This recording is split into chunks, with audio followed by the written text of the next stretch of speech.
Hi, this is Charles Hoskinson broadcasting live from warm, sunny Colorado. Always warm, always sunny, sometimes Colorado. Today is February 2nd, 2025. Good day, lovely day, the best day, huge day, incredible day. February is going to be a real good month. First off, it is the month my mother was born. She was born February 27th. So we'll all wish her a happy birthday on that day. It is the shortest month, but oftentimes one of the busiest months because people start waking up from January and they say, "Oh, holy shit, we got actual work to do," and everybody's back in the full swing of things. They stop going to the gym too. Although I'm working out every day, really pushing hard. Got to lose some of this weight. Keep saying it, keep getting busy, but I got something coming up in April that's quite dangerous, and I need to be in the best of shape to be able to do it. And it will be fun. We're still working on some of the deals that are under NDA. Can't say anything yet, but some momentum on it, broadening the scope a little bit, having some fun with it. We'll see where it takes us. There's no huge urgency, but we're getting it done. And meeting a very special person towards the end of the month. Can't say who it is, but just getting stuff set up for that. So it's February. It's going to be a good month. We're getting things done. So overall, I'm really proud of this year. We got the Plum Hard Fork out, and almost immediately people started participating in governance. There are three big things we got to get done.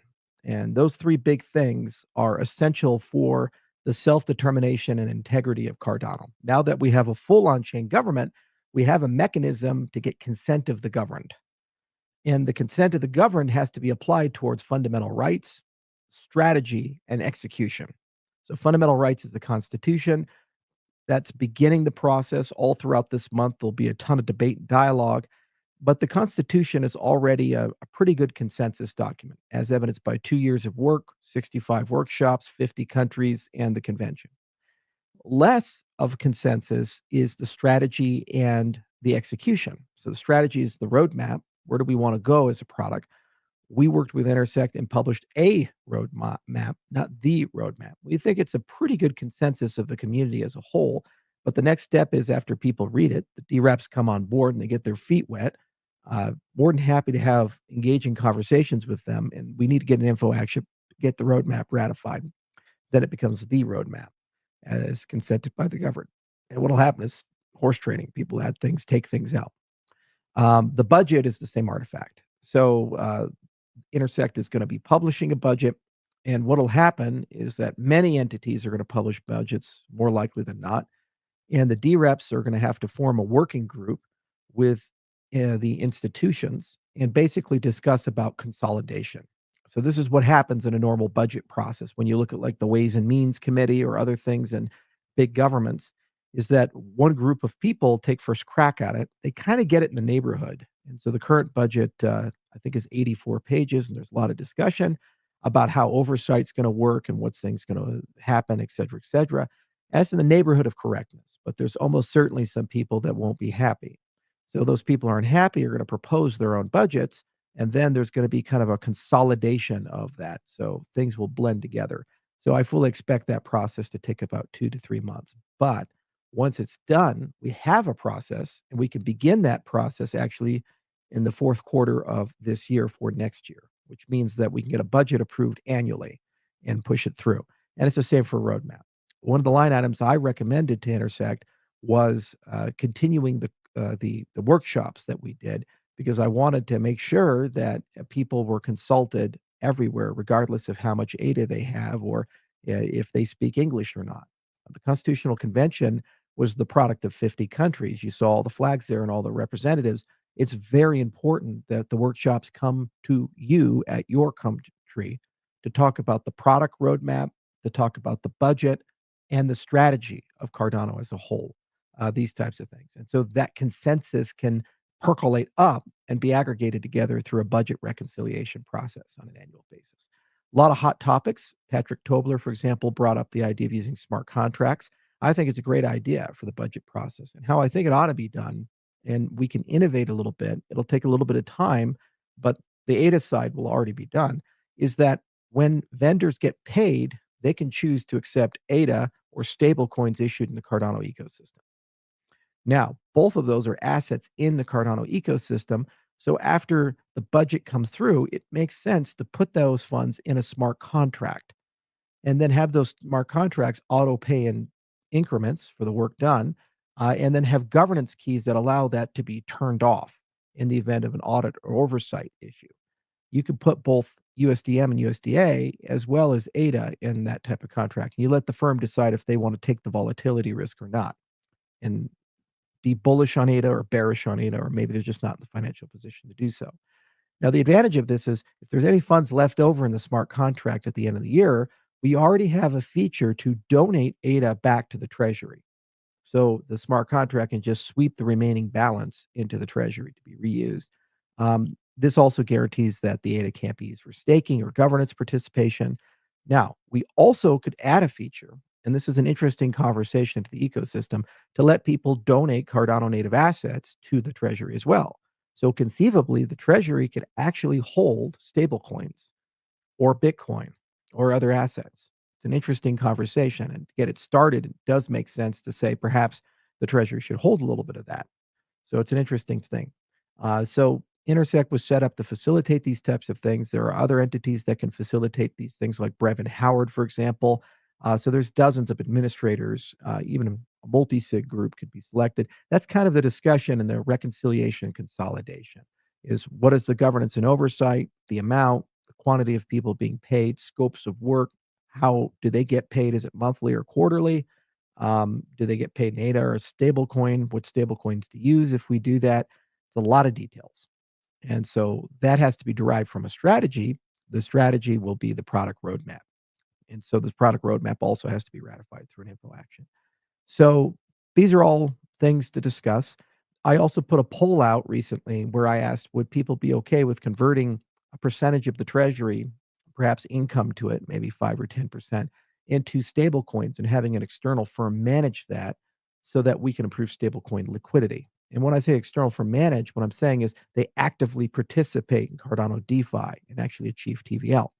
The advantage with this is that if there are profits made, the profits could then be converted to ADA and donated back to the treasury. And also, this would increase the amount of minted stablecoins in the Cardano ecosystem and the amount of activity with TVL and liquidity inside the ecosystem, making it much easier to argue that CNT should be listed on exchanges. So that's something up for debate. It hasn't been proposed in the Intersect budget or any other place. But if you guys are very interested in it and people are actually want to talk about it, I'm more than happy to have a workshop and bring people from the community together to see how something like that would work and be appropriate. And so, just let JJ Seiler know, my chief of staff, and we can absolutely set up a summit at University of Wyoming or at the office here in Longmont. People can fly out. We can talk about it for a few days and make a proposal to the community. It's important to understand that when I say we're governed now, we are.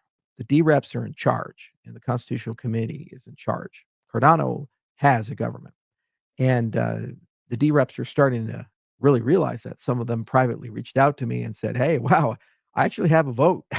I think I have too much of a power." I said, "Don't worry about it. You'll do fine." That's an exciting thing because for the first time ever, we really, as founding entities, have counterparties to talk to and negotiate with and say, "Okay, well, here's what we think you should do." And they say, "Actually, no, I think we should go this way." So if you're delegating the D-reps, we're starting precedents now about your expectations as delegators of communication and explanation. It should be the case that the people you delegate to communicate with you on a regular basis and are accountable to you. And when they do things, whether you agree or disagree with them, they owe you an explanation why they voted one way or the other way. And that's fine. And however they choose to do that's your taste and preference. The magic of this is there's no central authority who says this is the way they must behave. Everything is voluntary and standards based when you think about it, which is a really powerful thing. And we're learning as we go. I love the workshops because they bring people together. I think we can do them perpetually for improving the Constitution for future versions, for improving the roadmap, improving the product function, and improving the budget function. How much of the budget should we spend annually for this continuous quality improvement and inclusivity and bring everybody along? 1% of the budget, 5% of the budget, 10% of the budget. This is the kind of stuff that has to be discussed. Incumbent in the recommendations that will come out of Intersect that we worked on amongst many others is a recommendation of what those percentages should be. But by no means is that the final say. The D reps now get a say, and you elected them. And they're going to be very direct in many cases about their preferences or umbrage of the process. And we fully expect that. So, as long as we can disagree without being disagreeable and push the ball along, I do believe there is a very strong possibility that within 90 to 120 days, we will have a ratified constitution, roadmap, and budget, and a process upon which to improve the 2026 stuff. And we're moving along. When you look at the roadmap that we published, that roadmap, it includes pretty much everything you guys want. Midgard and Laos, making Laos a first-class citizen. And in fact, I told the dev teams, let's try to find a way with Laos to implement it after prototype 24 hours a day, 7 days a week. Meaning that we'll have stacked dev teams, some working the day shift, some working the night shift, and some working weekends, night and day. So 24 hours a day, 7 days a week, the code is being written. This has never been done before in the history of a cryptocurrency project, but I think it conveys the seriousness upon which we need that protocol because it'll basically make us one of the fastest cryptocurrencies in the world. And with Midgard and rollups, that will also give us the fastest layer 2 ecosystem and a much superior layer 2 ecosystem to the one from Ethereum because of extended UTXO's unique security properties. And so I think we're really tracking the right thing. Anastasia is working very hard. They're scaling up to 15 full-time people. And I think they have a real good shot at getting something to mainnet this year. Hydra continues to grow. We're going to have a lot of Hydra goodies on mainnet come Rare Evo. And also, we're exploring how to merge Hydra with the Lightning Network and create Lightning Hydra so that that Bitcoin relationship strengthens. We're also looking at Bitcoin DeFi as a first-class citizen. Whether the roadmap passes or not, I'm just going to do that because I think that's cool and it's a good idea. And we can get that done. And we'll have our first demo in May at Bitcoin 2025. So a lot of stuff happening. A few more things. The Wyoming stablecoin issue. As you know, I started a PAC. We've started staffing it. We're getting involved. And we had a great reception with about 24 lawmakers, give or take. And they were quite surprised about what happened, and some were quite disgusted about what happened. Wyoming does not have a place for corruption. I still believe that Wyoming is a great state to incorporate a business in, but I know that sometimes when vigilance isn't there and character isn't there, that bad things happen and sneak their way in. Lawmakers were quite surprised, for example, that they only allocated $5.8 million for the state to compete against Tether, who just announced that they made $13 billion last year. And they're on more than 200 exchanges. And Circle, which made about the same, give or take. And they're on the same liquidity. Doesn't seem very wise to pick a fight with such giants and do so in a competitive model where every time the executive director really needs anything, he has to go and get a law passed or a new budget allocated, and that might take months to years to get done. That's not really a competitive endeavor. In fact, the University of Wyoming just published a report saying that they believe that the stablecoin will lose money.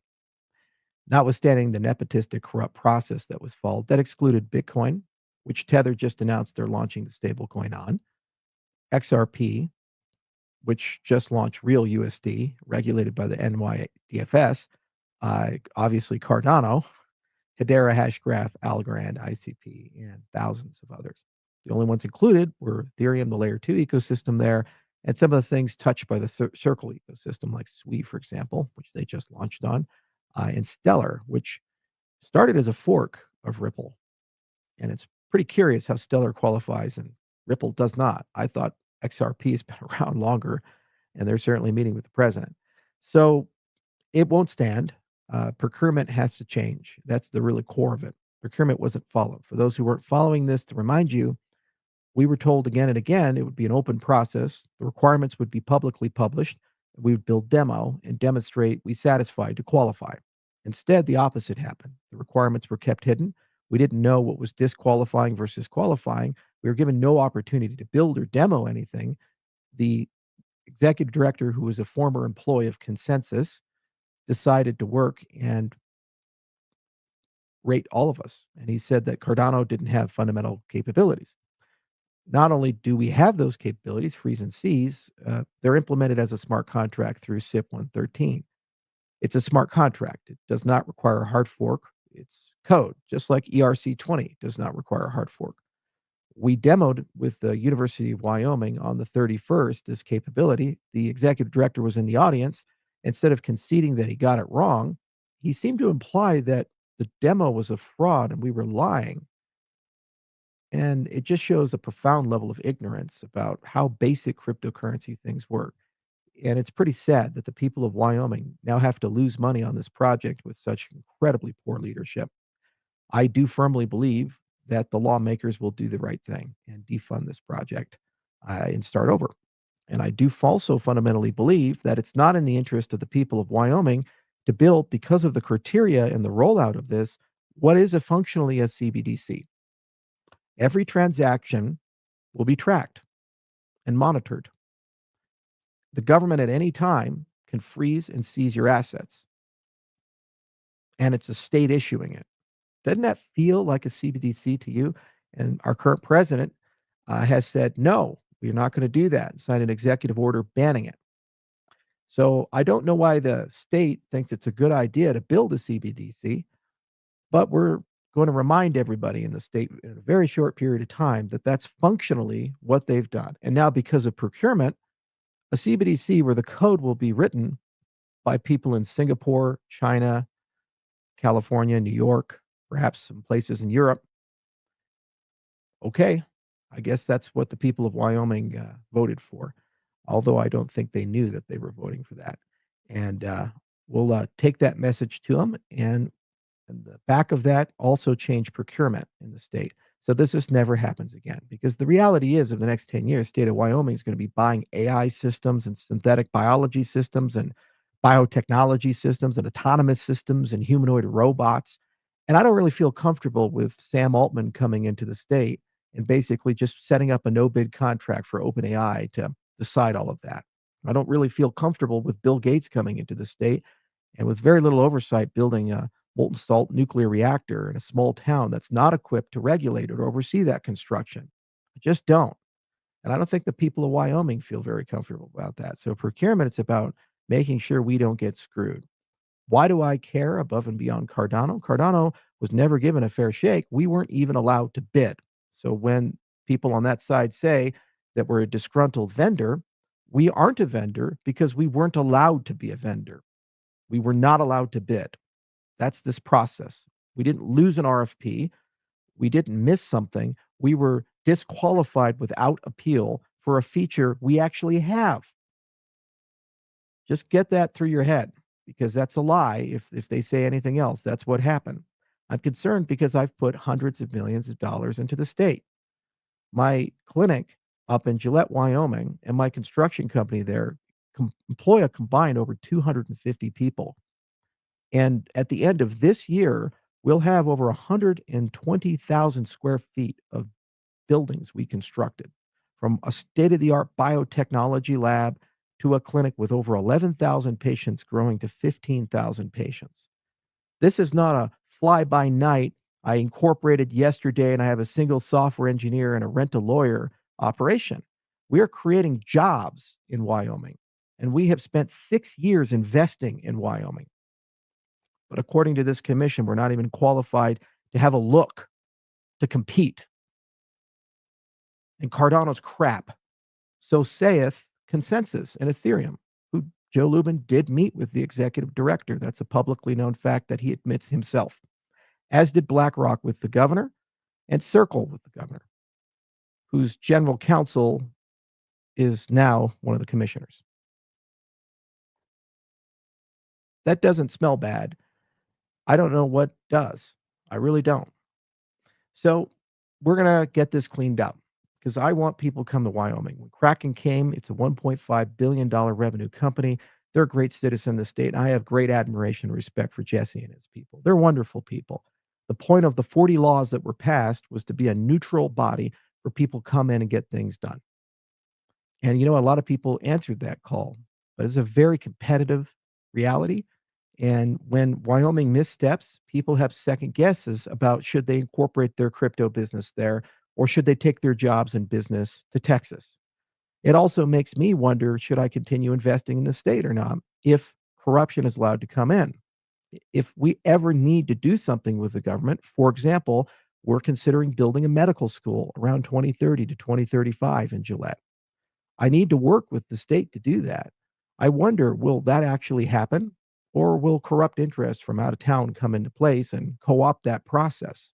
And maybe I should go build it somewhere else, like Montana or South Dakota, where there is rule of law, because right now we don't have it.